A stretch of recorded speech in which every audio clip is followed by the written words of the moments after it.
Alas 2 na.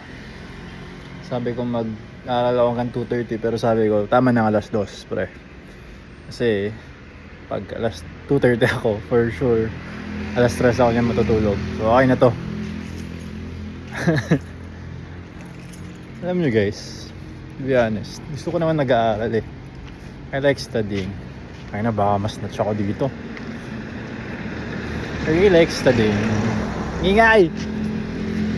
But yun nga eh, to be honest, kahit naman sino siguro makaka-relate. Kahit gusto mo nag-aaral, kahit gusto mo isang bagay, ibig sabihin gusto mo isang bagay, di ka mauumay gawin yun. For example, tanungin mo yung mga mahilig mag-drawing.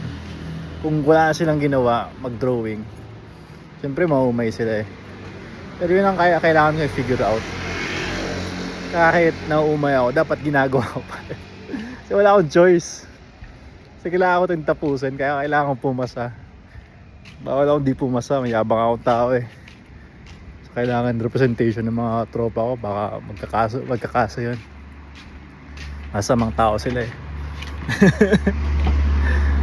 Anyway, yun naman lang. Siguro ang totoong disiplinado is hindi nakabahay sa feelings such as umay yung actions nila.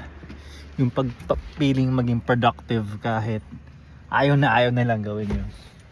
So sana sa meron pang 350 days na natitira before mag-bar exam. Sana yun ang mangyari sa akin pre.